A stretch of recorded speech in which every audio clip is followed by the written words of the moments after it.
తిరుపతి జిల్లా చంద్రగిరి మండలంలో ఏనుగుల బెడద రోజురోజుకి పెరుగుతోంది. కూచువారిపల్లెలో ఒంటరిగా 4 సంచరిస్తున్న ఏనుగులను యలంపల్లిలో 8 ఏనుగులు మందతిష్ట వేసింది. గ్రామాల్లో వస్తున్న ఏనుగుల కారణంగా స్థానికులు తీవ్ర భయాందోళనలో ఉన్నారు. ఎటువైపు నుంచి దాడి చేస్తాయోనని గ్రామస్తులు ప్రాణాలు అరచేతిలో పెట్టుకుని జీవిస్తున్నారు. పంట పొలాల్లోకి వెళ్లడానికి రైతులు వణికిపోతున్నారు. ఇప్పటికే పలు ఎకరాల్లో పంటలు ధ్వంసమవడంతో రైతులు ఆవేదన వ్యక్తం చేస్తున్నారు.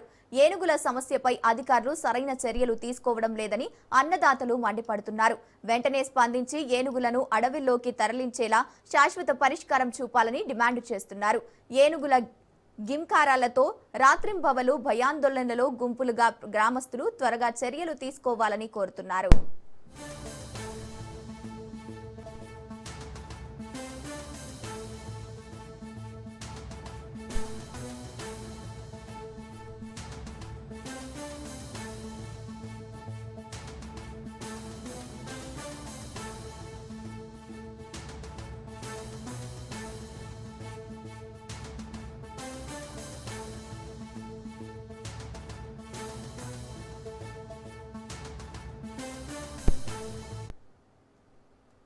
తిరుపతి జిల్లా చంద్రగిరి మండలంలో ఏనుగుల బెడద రోజురోజుకి పెరుగుతోంది.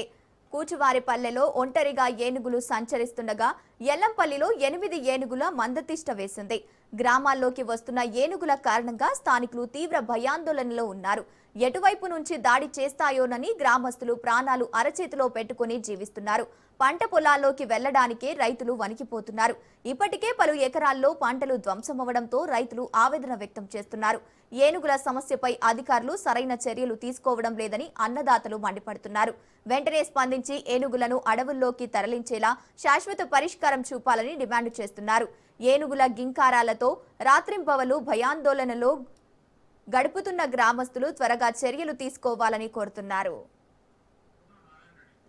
రైట్, ఇదే అంశానికి సంబంధించి పూర్తి డీటెయిల్స్ మా ప్రతినిధి నారాయణ రెడ్డి ఫోన్ ఇన్ ద్వారా అందిస్తారు. నారాయణ రెడ్డి. తిరుపతి జిల్లా చంద్రగిరి నియోజకవర్గంలో గత కొద్ది రోజులుగా ఏనుగుల బెడదలు ఎక్కువగా ఉంది. అంటే చుట్టుపక్కల ఉన్న గ్రామాల్లో ఈ యొక్క ఏనుగుల సంచారం ఎక్కువగా ఉండడంతో రైతులు బితిల్లిపోతున్నారు. ఎటువైపు నుంచి ఏ సమయంలో ఏనుగులు దాడి చేస్తాయన్న భయాందోళనలో కూడా గ్రామస్తులు ఉన్నారు. మరోవైపు రాత్రి వేళల్లో కూడా పంట పొలాల్లో కాపలా ఉండడానికి రైతులు కూడా చాలా ఇబ్బందులు గురవుతున్నారు. ఇక ఏనుగులు ఓవైపు అంటే ఒంటరి ఏనుగు ఓవైపు, మరోవైపు ఏనుగుల గుంపు మరోవైపు జాడులకి పాల్పడుతుండడంతో చేతికొచ్చిన పంట కూడా పూర్తిగా ధ్వంసం అయిపోతున్న పరిస్థితి కనిపిస్తుంది. పంటలను అంటే వరి, అదేవిధంగా ఏదైతే ఈ యొక్క పంటలు అంటే చేతికొచ్చే సమయంలో కూడా ఈ యొక్క ఏనుగుల దాడిలో కూడా పూర్తిగా ధ్వంసం అవుతున్నాయి. అదేవిధంగా పంటలతో పాటు చుట్టుపక్కల ఉన్న ఆ యొక్క పైప్ లైన్ కూడా వీటిని కూడా మోటార్లు కూడా ధ్వంసం చేస్తున్నాయి. దీంతో లక్షల్లో కూడా ఆస్తులు నష్టం అవుతున్నాయని చెప్పి రైతు కూడా ఆందోళన వ్యక్తం చేస్తున్నారు. మరోవైపు ఈ యొక్క ఏనుగుల్ని పూర్తిగా అటవీ ప్రాంతాల్లోకి పంపించడానికి కూడా అధికారులు తాత్కాలిక చర్యలు చేపడుతున్నారు, కానీ శాశ్వత పరిష్కారాన్ని చూపడం లేదని చెప్పి కూడా ఆవేదన వ్యక్తం చేస్తున్నారు. మరోవైపు ఈ యొక్క శేషాచల అటవీ ప్రాంతానికి సమీపంలో కూడా ఈ యొక్క పంట పొలాలు ఉండడంతో కూడా ఎక్కువగా అవి ఆహారం కోసము, త్రాగునీటి కోసం అవి గ్రామాల్లోకి చొరబడుతున్న పరిస్థితి కనిపిస్తుంది. గతంలో కూడా అనేక మంది రైతులు కూడా ఏనుగులు కూడా దాడుల్లో కూడా చనిపోవడం జరిగింది. అదేవిధంగా రైతులు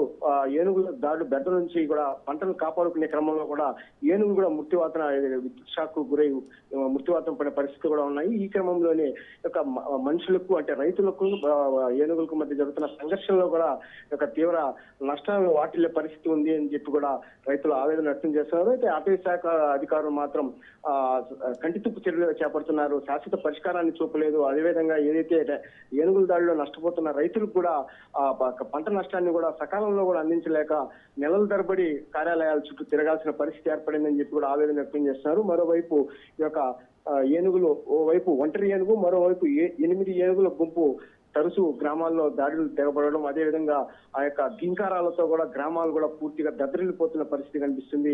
ఒంటరిగా సాయంత్రం ఆరైతే బయటికి రాలేని పరిస్థితి ఉందని చెప్పి కూడా రైతులు ఆవేదన వ్యక్తం చేస్తున్నారు. పూర్తిగా ఏనుగులు నివారించే విధంగా కూడా చర్యలు చేపట్టాలని చెప్పి కోరుతున్నారు. ఏదైతే బెంగళూరు నుంచి 4 కుంకి ఏనుగులు కూడా తీసుకురావడం జరిగింది. అయితే వాటిని కూడా ఉపయోగించి ఈ యొక్క ఏనుగులను కూడా పంట పొలాల్లోకి రాకుండా అడవి ప్రాంతాల్లోకి మళ్లించే విధంగా కూడా చర్యలు చేపట్టాలని చెప్పి, ఒంటరి ఏనుగును కూడా బంధించాలని చెప్పి కూడా వారు విజ్ఞప్తి చేస్తున్న పరిస్థితి. ఏదైతే ఈ యొక్క శేషాచల అటవీ ప్రాంతానికి సమీపంలో ఉన్న గ్రామాల చుట్టూ కూడా ఈ యొక్క కందకాలను కూడా త్రవ్వాలని చెప్పి కూడా గతంలో కూడా అనేక ప్రతిపాదనలు పంపించారు. అయితే అవి పూర్తి స్థాయిలో కూడా కార్యరూపం దాల్చలేదు. అదేవిధంగా ఏదైతే సోలార్ ఫెన్సింగ్ కూడా వేయాలని చెప్పి కూడా ప్రభుత్వం కూడా కొంత నిధులు కూడా కేటాయించింది. అయితే ఆ నిధులు కూడా సంపూర్ణంగా విడుదల కాకపోవడంతో కూడా అసంపూర్తిగా కూడా నిలిచిపోయే పరిస్థితి ఉంది. పూర్తిగా ఏనుగుల దాడి నుంచి ఓవైపు రైతుల్ని కాపాడాలని చెప్పి కూడా గ్రామస్తులు కూడా విజ్ఞప్తి చేస్తున్న పరిస్థితి కనిపిస్తోంది. గంగోత్రి.